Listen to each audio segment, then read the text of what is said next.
Well, we welcome you to the Purcell Pavilion here, John Bailey, Jake Miller.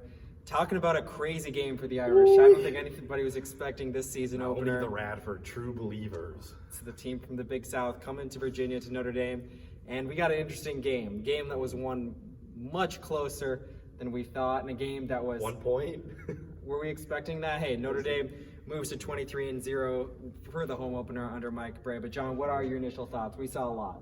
Yeah, well, I mean, first of all, I don't know if this is Radford actually being competent or us being a little less competent than expected, but man, Kenyon Giles and Daquan Smith for Radford really stood out to me tonight. Just dynamic backcourt play from those two guards. They combined for half the team's points, and if Smith wouldn't have gotten hurt at the very end of that game, let Cormac Ryan get in, easy layup at the end, could have been a very different outcome.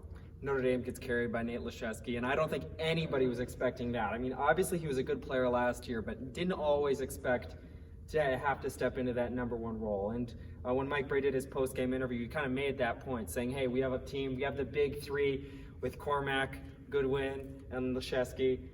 Do you expect him to play that role? I mean, after 20-plus points, double-double, 12 rebounds, do you expect that to be an everyday role for Nate Laszewski this year? I don't think he's going to be averaging 20 and 10 this season, but I definitely do expect him to be more of a scorer. In years past, he's been like a third, even fourth option at times.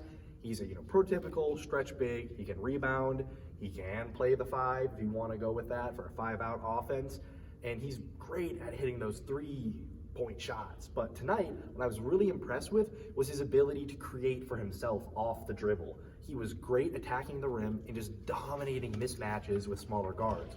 Conversely, they kind of did the same thing to him on defense. That was one of my concerns with the Irish pick and roll defense, is a lot of times you would get the fast, agile guard on Nate Laszewski, and he would do his best to keep up.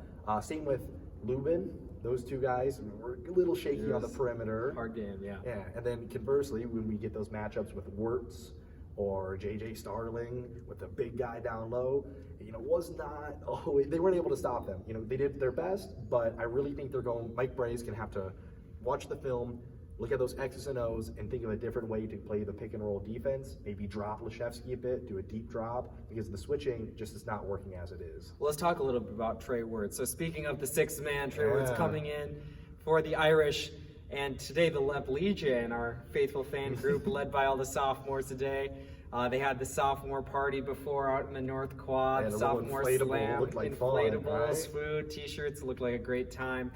But they're supposed to be the sixth man as advertised today. Mike Bray actually only plays 6 players. All of the big three played over 38 minutes, the rest not far behind. This is a short game, it didn't come in with a bunch of timeouts.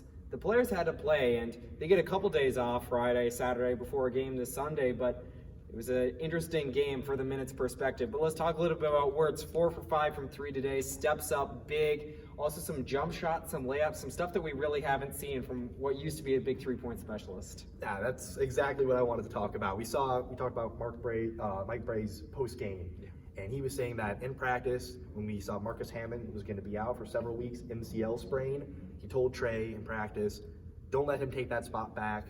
You're not filling in. This is yours. Go with it. And we saw it tonight. We saw the aggression. And for somebody I used to celebrate, Trey Wirtz 3.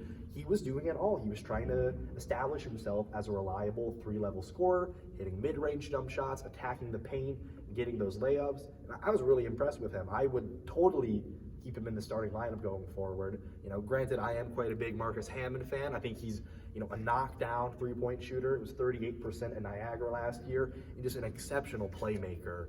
I think he's going to give a lot of dynamic, passing to this offense that we need. I think the ball kind of stalled out at times. But certainly, I think there's a good competition. You can never have too many competent players, especially when we have such a shallow bench. Well, to our fans, you might not know that John and I hate the sports cliches as though they didn't have the passion, they didn't try hard enough.